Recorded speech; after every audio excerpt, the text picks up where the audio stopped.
ओम गणेशाय नमः। ओम नमः शिवाय। मैं निखिल ज्योतिषाचार्य आप सभी का मेरे चैनल पर पुनः स्वागत करता हूं। आशा करता हूं आप सभी स्वस्थ होंगे।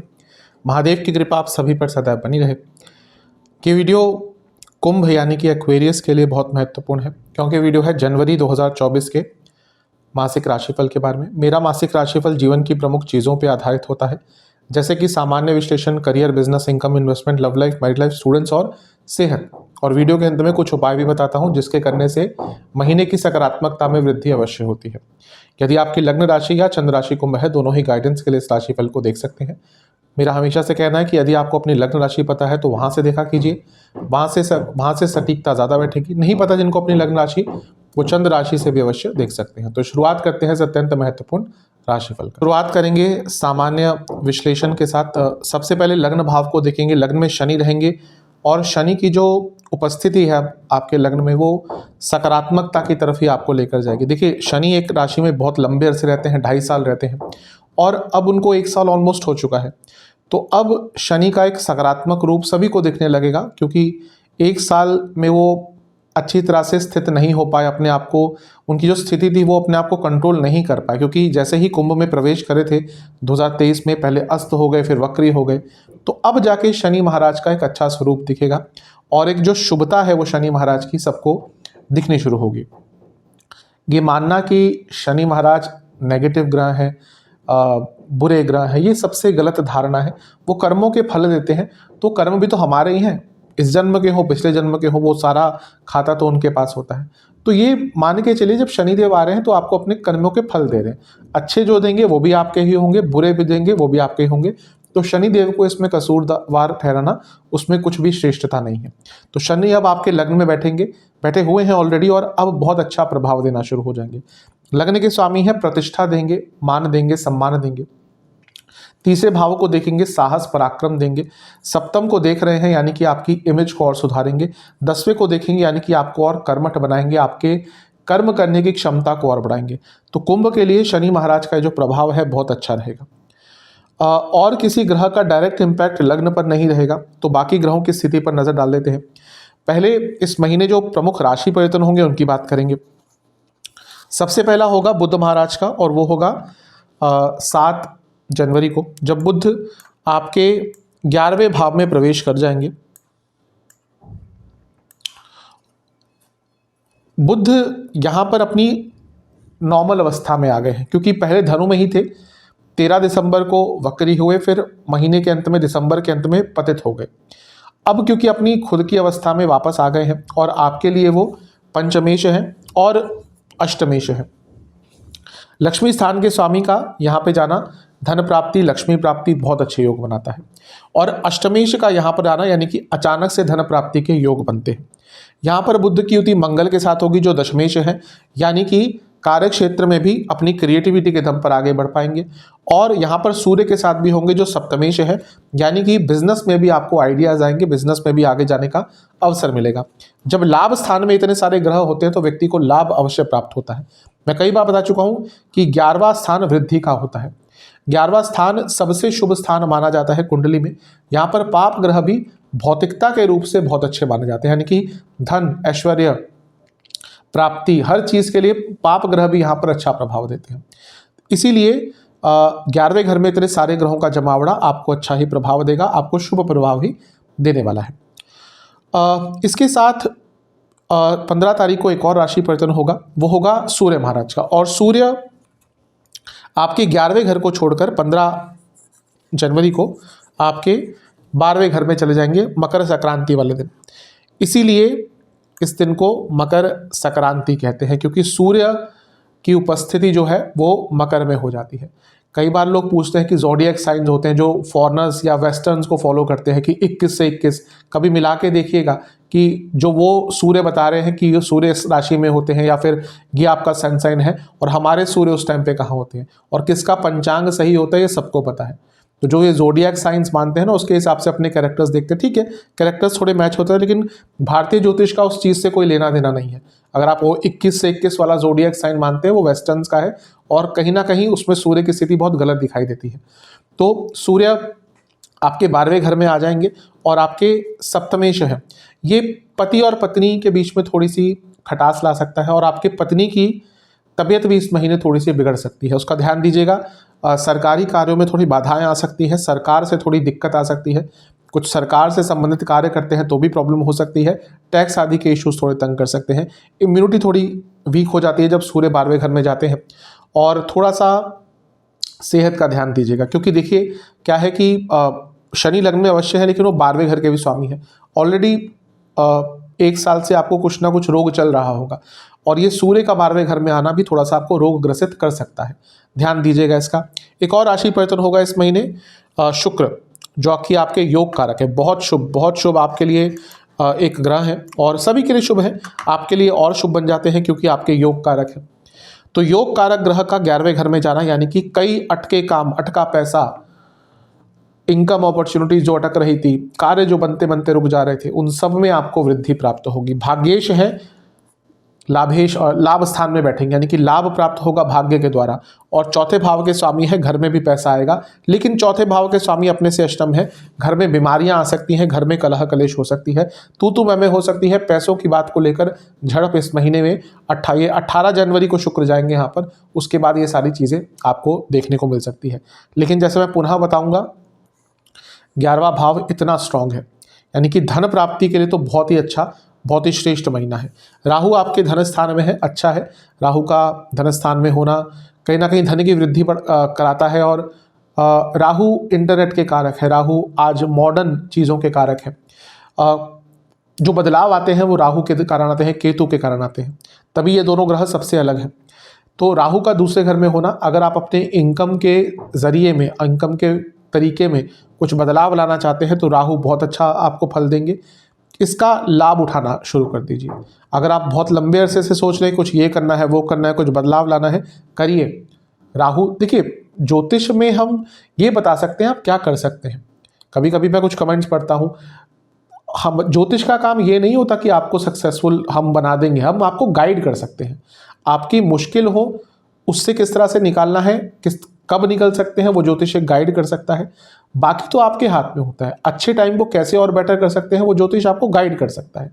बाकी आपके कर्मों पर है, आप कितने एक्टिव हैं, कितना आप समय का लाभ उठाते हैं। तो ये राहु दूसरे घर में है, अगर आप करना कुछ चाह रहे हैं, बस सोचे जा रहे हैं, तो राहु कुछ लाभ नहीं देंगे। तो बदलाव कुछ लाना है तो कर्म करिए, उसके लिए समय बहुत अच्छा है राहु के द्वारा। ये जो दूसरे घर में है आपको बहुत धन प्राप्ति करवा सकते हैं। गुरु आपके तीसरे घर में रहेंगे और गुरु अब मार्गी हो जाएंगे। गुरु आपके लिए, देवगुरु बृहस्पति की बात कर रहा हूँ, बहुत बहुत इंपॉर्टेंट है, क्योंकि केवल 2 लग्न है जिनके लिए एक ही ग्रह लाभ स्थान का, धन स्थान का स्वामी होता है। सिंह के लिए बुध और कुंभ के लिए बृहस्पति। तो बृहस्पति लाभेश भी हैं, धनेश भी हैं और आपके तीसरे भाव में बैठे हैं, यानी कि अपने मेहनत से बहुत सारा पैसा अर्जित कर सकते हैं, अपने जीवन को आगे बढ़ा सकते हैं, एक उन्नति की राह पर चल सकते हैं और इसके साथ ही क्लैरिटी भी बहुत आएगी, एक एंथुजियाज्म गुरु आपको अवश्य देने वाले हैं। तो बहुत शुभता दिख रही है। केतु अष्टम में है, केतु का अष्टम में होना देखिए ठीक है, ज्ञान प्राप्ति के लिए बहुत अच्छा है, सेहत का ध्यान दीजिएगा। कभी कभी केतु का अष्टम में अगर गोचर होता है तो व्यक्ति को ऐसे रोग हो जाते हैं जो उसको खुद पता नहीं चलते, मतलब कि डायग्नोज नहीं हो पाते, सिम्टम भी नहीं आते और अचानक से व्यक्ति किसी रोग से ग्रसित हो जाता है। तो आपको सजेशन है कि आने वाले टाइम में लंबे अपना रेगुलर चेकअप वगैरह कराते रहा कीजिए, स्पेशली अगर आपकी एज थोड़ी ज़्यादा है तो अपना रेगुलर चेकअप आदि कराते रहा कीजिए। तो ओवरऑल ये महीना काफ़ी अच्छा दिख रहा है आपके लिए, आगे बढ़ने वाला महीना है। ऐसा महीना है जो आपके जीवन के चक्र को पूर्ण भी करेगा और आपको आगे भी लेकर जाएगा। विशेष प्रेडिक्शन मेरी तरफ से, क्रिएटिविटी बहुत दिख रही है, सीखने का बहुत मौका मिलेगा, बड़े बड़े बदलाव लाने के लिए अच्छा महीना है, भाग्य का भी साथ मिलेगा। अपने जीवन में किसी भी चीज़ की रिकवरी करना चाहते हैं उसके लिए अच्छा महीना है और फैमिली लाइफ को ठीक करने का अगर प्रयास करेंगे तो वहाँ पे भी शुभता प्राप्त होगी। ओवरऑल ये महीना आपका अच्छा ही है। चलते हैं करियर की तरफ। करियर के लिए महीना वैसे अच्छा ही है। सबसे पहले तो 18 तारीख तक शुक्र यहाँ पे रहेंगे जो भाग्येश हैं, कर्म धर्माधिपति योग बनाकर बैठेंगे। बुध पतित है तो थोड़ी बहुत उथल पुथल दिसंबर के अंत में आई होगी, जनवरी के शुरुआत में रहेगी। फिर बुध 7 जनवरी को यहाँ पे आ जाएंगे तो जो इनकन्सिस्टेंसी है वो भी कम हो जाएगी और स्थिरता आना शुरू हो जाएगी। तो ओवरऑल ये महीना अच्छा ही है। शनि की 10वीं दृष्टि है, शनि लग्न के स्वामी है और शुक्र पर है, शुक्र योग कारक है। यानी कि कुछ बहुत बड़े बदलाव आपके करियर में 18 तारीख तक आ सकते हैं। उसके बाद भी थोड़ा प्रभाव रहेगा, लेकिन कुछ महत्वपूर्ण चेंजेस लाने के लिए अपने करियर में समय बहुत अच्छा है। राहु अर्थ त्रिकोण में अभी टिके हुए हैं, रहेंगे लंबे अरसे तक। तो जो लोग बाहर से संबंधित काम करते हैं उनको लाभ होगा, बाहर जाने के मौके मिलेंगे और आय में वृद्धि आपकी अवश्य दिख रही है। वैसे भी हम देखें, शुक्र यहाँ पर आ जाएंगे 18 तारीख को, मंगल के साथ होगी, मंगल दशम भाव के स्वामी ही हैं, उनके साथ युति होगी शुक्र की, शुक्र भाग्य स्थान के स्वामी हैं। तो 18 तारीख के बाद आपके ट्रांसफर के योग भी बन रहे हैं और क्योंकि 11वां घर इतना स्ट्रांग हो जाएगा, यानी कि आय में वृद्धि भी आपकी इस महीने अवश्य हो सकती है। तो महीना ओवरऑल करियर में तो बहुत अच्छा है। विशेष प्रेडिक्शन, थोड़ा स्ट्रेस रहेगा, टेंशन अवश्य रहेगी शुरुआती भाग में महीने के ज़्यादा, लेकिन एक कंसिस्टेंसी आती रहेगी। परिस्थितियों को समझने का प्रयास कीजिएगा, चेंजेस लाने के लिए बहुत अच्छा महीना है। नए काम, नए अवसर आपको प्राप्त होंगे। जो लोग ग्रुप टीम में काम करते हैं उनका बहुत अच्छा समय दिख रहा है और अपने करियर को एनालाइज करने का मौका भी मिलेगा। कुछ ऐसा करने का अवसर इस महीने आपको मिल सकता है जो आपके पोर्टफोलियो, आपके प्रोफाइल को भी और बेटर करेगा, आपके वर्क प्रोफाइल को और भी बेटर कर सकता है। यदि आप administration, education, consultation, communication, IT industry, finance, इनसे जुड़ा कुछ भी कार्य करते हैं तो महीना अच्छा जाएगा। चलते हैं बिजनेस की तरफ, व्यापार की तरफ। शनि की दृष्टि सप्तम भाव पर रहेगी। सप्तम भाव बिजनेस का होता है, तो ये महीना बिजनेस में बेटर होगा, बहुत बेटर होगा। मैं पहले बता चुका हूँ, अब शनि की एक अच्छी अवस्था आ रही है। शनि का स्वरूप जो है वो अब एक सकारात्मक स्वरूप रहेगा। प्रॉब्लम्स थोड़ी सी जनवरी से पहले, यानी कि पूरे 2023 में ये तो हो रहा होगा कि आपके बिजनेस में खर्चा बढ़ रहा होगा, चीज़ें अटक रही होंगी, लेकिन अब जो है वो शनि का, जैसे मैंने कहा, एक शुभ स्वरूप दिखेगा। तो बहुत तेज़ गति से बिजनेस आपका आगे बढ़ेगा और उसकी संभावनाएं, उसकी एक जो पटभूमिका है वो जनवरी के महीने में तय होगी। गुरु की दृष्टि भी पड़ी रहेगी और गुरु आपके धनेश हैं, लाभेश हैं, मार्गी हो गए हैं, पैसा बहुत आएगा। ये महीना बिजनेस में बहुत शुभ है। जिनकी दशा अंतर्दशा थोड़ी भी अच्छी चल रही होगी, धन प्राप्ति के लिए सबसे अच्छा महीना है। इसके साथ ही क्योंकि 11वें घर में बहुत सारे ग्रह होंगे, बुध भी आ जाएंगे, शुक्र भी आ जाएंगे, सूर्य तो खैर यहाँ चले जाएंगे, तो सप्तम से पंचम में इतने सारे ग्रह, वो भी लाभ स्थान में, यानी कि बिजनेस, यानी कि जो अपना काम करते हैं उनको, उनकी आय में वृद्धि बहुत तेज़ गति से होती है। देखिए, जो अपना काम करते हैं उनके पास ही ये प्रोबेबिलिटी होती है कि ज़्यादा पैसा कमा सकते हैं। जो लोग जॉब करते हैं उनका एक लिमिट होता है, एक्स्ट्रा भी कमा लेंगे तो कितना कमा लेंगे, लेकिन बिजनेस में कोई लिमिट नहीं होती। करने को आप शायद एक महीने में बहुत कमा लें, लेकिन एक नेगेटिव आउटकम भी हो सकता है कि हो सकता है अगले महीने पैसा आए ना। तो ये वो महीना है जब पैसा बहुत आ सकता है व्यापार में, इसका लाभ उठाएगा। विशेष प्रेडिक्शन मेरी तरफ से शुरुआती भाग जो है महीने का 10-15 दिन तक का, वहाँ पे थोड़ा बंदा बंदा सा महसूस करेंगे, स्लोनेस रहेगी, उसके बाद बहुत तेज़ गति आएगी। कम्युनिकेशन पर ध्यान दीजिएगा। आइडियाज़ बहुत आएंगे, लेकिन थोड़े अनप्रैक्टिकल आइडियाज़ भी होंगे, उन पर कंट्रोल करना है। कहीं पे भी कंफ्यूज हो, डिसीजन बड़ा मत लीजिएगा, किसी से पूछ लीजिएगा। बहुत सारी अपॉर्चुनिटीज़ ऑलरेडी भी आ रही हैं आपके पास, लेकिन आप उन पर ध्यान नहीं दे रहे हैं। इस चीज़ पर आपको बहुत कंट्रोल करना पड़ेगा। ओवरऑल देखा जाए महीना काफ़ी अच्छा, काफ़ी शुभ है। जो लोग व्यापार करते हैं, अपना काम करते हैं, उनके लिए। इनकम, इन्वेस्टमेंट, एक्सपेंसेस की तरफ। इन्वेस्टमेंट की बात शुरू करते हैं। पहले पूरा ही महीना अच्छा दिख रहा है। प्रथम 10 दिन भी अच्छे हैं, बीच के 10 दिन भी अच्छे हैं, अंतिम 10 दिन तो, या अंतिम जो भाग है वो बहुत ही अच्छा है। इनकम मैं बता ही चुका हूँ, महीना बहुत अच्छा है। राहु धन स्थान में पैसा देते ही हैं। 11वां भाव इतने सारे ग्रहों से ग्रसित रहेगा। सूर्य यहाँ चले जाएंगे, बुध आ जाएंगे, शुक्र आ जाएंगे। तो महीना धन की प्राप्ति के लिए बहुत अच्छा है। गुरु की भी दृष्टि है लाभ स्थान पर, तो पैसा तो बहुत प्राप्त कर सकते हैं इस महीने। खर्चे, देखिए खर्चे बढ़ ही रहे होंगे। मैं पहले ही बता चुका हूँ कई बार कि अभी तो 12वें घर के स्वामी भी तो है शनिदेव, वो पैसा देंगे, लेकिन वो अपने 12वें घर का स्वामित्व भी तो निभाएंगे। तो खर्चे तो बढ़ रहे होंगे इस महीने भी, थोड़े से होंगे। किन किन चीज़ों पर खर्चा हो सकता है? देखिए, आपका सरकारी कार्यों पर बहुत खर्चा होगा। घर में कोई वृद्ध सदस्य है, उनकी सेहत पर खर्चा हो सकता है। कुछ एंसेस्ट्रल प्रॉपर्टी है आपकी, तो उस पर कुछ काम कराना पड़ सकता है। गाँव में कोई प्रॉपर्टी है, कोई घर है, उस पर काम कराना पड़ सकता है। आपके घर में कोई पेट है, उस पर खर्चा हो सकता है ज़्यादा। दवाइयों पर बहुत खर्चा होगा, खाने पीने की वस्तुओं पर बहुत खर्चा होगा, आउटिंग्स पे बहुत खर्चा होगा। और इसके साथ ही आपके वाहन या घर की मरम्मत पर थोड़ा सा अत्यधिक खर्चा इस महीने होता हुआ दिख रहा है। लव एंड रिलेशनशिप की तरफ। नो कॉन्टैक्ट सिचुएशन से शुरू करेंगे, चांसेस तो बहुत कम है, बहुत कम चांसेस है कि दोबारा बातचीत हो पाएगी। बात करते हैं जो लोग नया रिलेशनशिप स्टार्ट करना चाहते हैं, थोड़ी बहुत संभावना है, लेकिन वो एकदम महीने के अंत में होगा, तो उससे पहले ज़्यादा प्रयास मत कीजिएगा। जो लोग रिलेशनशिप में हैं उनकी बात करते हैं। देखिए, मिला जुला सा महीना है। मंगल की दृष्टि है पंचम भाव पर। पंचम भाव रिलेशनशिप के लिए सबसे पहले देखा जाता है, तो ठीक है, मंगल एग्रेशन भी देते हैं, लेकिन मंगल कहीं ना कहीं एक इंटेंसिटी भी है, और कपल्स के बीच में एक फिजिकल इंटीमेसी इंटेंसिटी बहुत इंपॉर्टेंट होती है, वो अच्छा है। सूर्य जब तक यहाँ पे रहेंगे, देखेंगे पंचम भाव को, तो तब तक तो प्रॉब्लम रहेगी। सूर्य फिर यहाँ पर आ जाएंगे 15 तारीख के बाद, तो प्रॉब्लम थोड़ी सी कम होना शुरू हो जाएगी। शुक्र यहाँ पर आ जाएंगे 18 तारीख के बाद, तो उसके बाद और जो एक लाइकेबिलिटी है, एक अट्रैक्शन है दोनों के बीच में, इंटीमेसी है, वो और बढ़ेगी। तो ओवरऑल देखा जाए ये महीना अच्छा ही है, लेकिन शुरुआती भाग अच्छा नहीं है, अंत का जो भाग है वो अच्छा है। ध्यान ये देना है, बुध यहाँ पर है, यहाँ पर आएंगे तो कम्युनिकेशन गैप क्रिएट कर सकते हैं, तो बस कम्युनिकेशन प्रॉब्लम को सॉल्व करना है। अदरवाइज तो ये महीना आपका रिलेशनशिप के संदर्भ में अच्छा ही है। विशेष प्रेडिक्शन मेरी तरफ से, एक हेल्दी कम्युनिकेशन सबसे इंपॉर्टेंट है इस महीने। अधिकतम जो प्रॉब्लम इस महीने आएगी वो कम्युनिकेशन की होगी। एक ध्यान और रखना है कि आपके पार्टनर की तबीयत इस महीने अचानक से बिगड़ सकती है, तो उनका ध्यान दीजिएगा। आगे बढ़ने के अगर इच्छुक हैं कि हाँ विवाह की तरफ जाना है, तो ये महीना बहुत अच्छा है उसके लिए, यानी कि बात को स्टार्ट करने के लिए। लेकिन उससे पहले अपने पार्टनर से डिस्कस कीजिएगा। ऐसा नहीं कि सीधा उन पर थोप दिया कि भाई अब शादी करनी है या अब आगे बढ़ना है। पहले उनसे डिस्कस कीजिए, सेम पेज पे आइए, सेम बैकग्राउंड बनाने की कोशिश कीजिए, फिर आगे बढ़िएगा।